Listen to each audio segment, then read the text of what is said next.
শহীদ Abrar Fahad avenue থেকে সন্দেহজনক আচরণের কারণে শহীদ ও ইসমাইল নামে দুজনকে ধরে পুলিশে দিয়েছে ছাত্র শিবির কর্মীরা।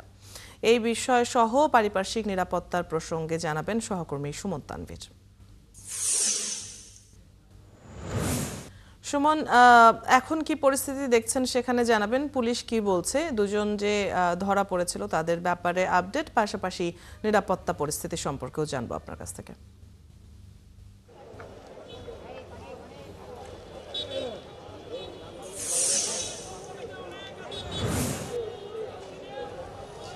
যে দুইজনকে আসলে আটকের কথা বলছেন সেই তথ্য জানানোর আগে আমি একটু বর্তমান এই শহীদ আবরার ফাহাদ এভিনিউ, আগে যেটি বঙ্গবন্ধু এভিনিউ ছিল, অর্থাৎ আওয়ামী লীগের একদম প্রাণকেন্দ্র, যে কোনো কর্মসূচি হলেই আসলে এই জায়গাটিতে নেতাকর্মীদের সবসময় গম গম অবস্থা থাকতো।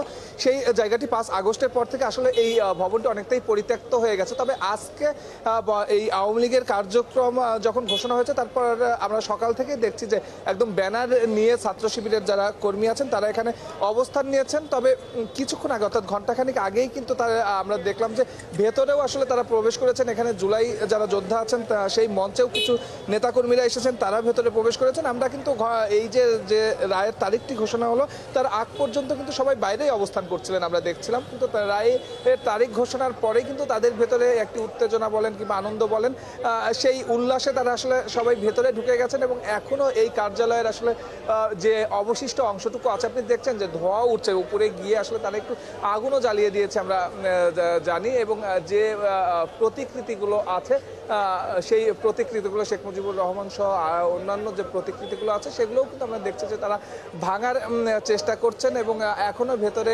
পর্যাপ্ত সংখ্যক যে নেতাকর্মী তারা কিন্তু অবস্থান নিচ্ছেন। আর যে প্রশ্নটি শুরুতে আপনি করছিলেন যে দুইজনকে আটক, সকাল থেকে এখানে শক্ত অবস্থান ধরে রেখেছিল ছাত্র শিবিরের যারা নেতাকর্মী আছেন। এটা একদম দলীয় সিদ্ধান্তেই তারা এখানে অবস্থান নিয়েছিলেন। এমন অবস্থায় আমরা দেখছিলাম যে দুইজন সন্দেহজনক এই রাস্তাটিতে ঢোকার পরে হঠাৎ করেই তারা তাদেরকে ধাওয়া দেয় এবং ধাওয়া দিয়ে তারা দুইজনকেই ধরে ফেলে। এবং ধরে ফেলার পরে যে মোবাইলটি তার কাছে ছিল সেই মোবাইলটি প্রথমে নিয়ে নেয় এবং তাকে জিজ্ঞেস করার পরে সে কিন্তু আসলে এলোমেলো উত্তর দিচ্ছিল। সে একবার বলছিল ভোলা থেকে এসেছে, সে বলছিল নারায়ণগঞ্জে তার বাড়ি।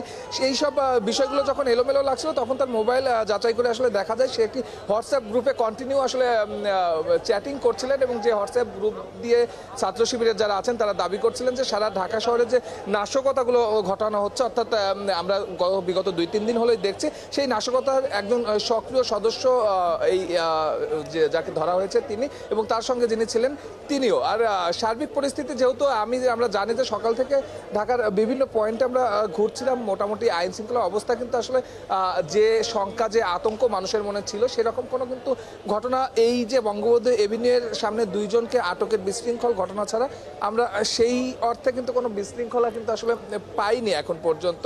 কিন্তু এখানে যারা নেতাকর্মী আছেন তাদেরকে আমরা জিজ্ঞেস করছিলাম, যেহেতু যে ঘটনাকে কেন্দ্র করে আসলে আজকের যে কর্মসূচি ঘোষণা করেছিলেন এবং বিরোধী দলগুলোর যে অবস্থান সেটির যেহেতু তারিখ ঘোষণা হয়ে গেছে, রায়ের তারিখ ঘোষণা হয়ে গেছে, এখন তারা আসলে বাসায় ফিরবেন কিনা। তবে তারা কিন্তু তাদের জায়গা থেকে জানিয়েছেন যে তারা সন্ধ্যা পর্যন্ত এখানে অবস্থান করবেন এবং তাদের দলীয় নির্দেশনা যতক্ষণ না আসে তারা অবস্থান করবেন এবং তারপরে তারা। সুমন, আপনার কাছ থেকে আমরা সেখানকার খবর জেনে নিচ্ছিলাম।